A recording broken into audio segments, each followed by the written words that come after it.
Something that I have noticed with the mindset of, in the U.S., God has given us a lot so that we can give it away, is that entangled with that is the concept many times of, we're going to give the money, and in the name of accountability, we want to have control. Yes. Of missions, overseas, they don't know what they're doing. We want to do it. We know the way. And many times it's not communicated that way, but the way that it's done, there is like a undermined, mentality that we know how to do it. You guys don't know. You're right. Poor, it's a sense. So how do you work with those tensions? I mean, when you have people who want to give, but they want to say, but I want to shape everything that is going on there. Right. It's like a conditional giving in some way because we are the ones entrusted. Right. That's a great question. And on the one hand, we need to understand that for giving to be real giving, we need to release it. What a lot of people do, and it's possible to do that even in a local church in America, is that a stockholder's mentality. I give this much to the church, and therefore I buy this much control. And I've told people before, what you're doing is not giving. You're buying. You're buying control. Giving is when you part with it and you don't get anything from it except from the Lord.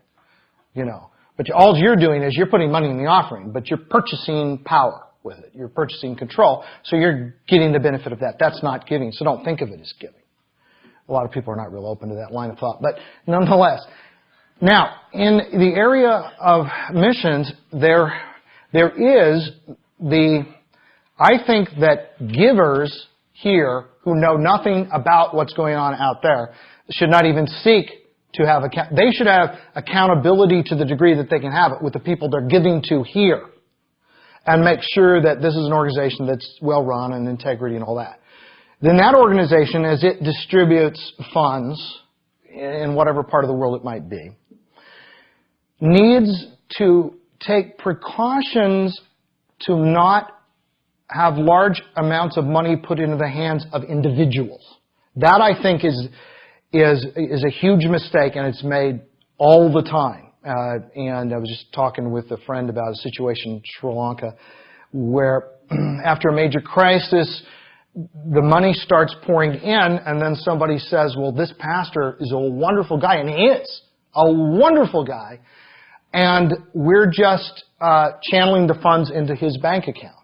And I say, well, we shouldn't do that. Not because he lives in that part of the world. We never think of doing that here. We shouldn't do that anywhere. No person should be faced with that kind of temptation. I mean, that's just not smart to do that. So I think it's fair to say that in a given situation, but not in a way that's racist and arrogant, because we would say we'd live by those same rules here. But then you got to take people who actually live there, who are the national church, who know what the culture is like, and they have to have genuine and true leadership. But it has to be a partnership too, because then some people solve it by saying, well, we don't want anything from you but money. But relationships are more than money. And so you're right, it is a tension. And it's one that we need to be careful not to err on either side, but certainly we should not seek to control. We should entrust to the local church in whatever part of the world it is to have qualified people appointed who together as a team, and local parachurch ministries and nationals, internationals from other countries, that they can work, that really know the culture, they can work together to do what's best and what's wisest.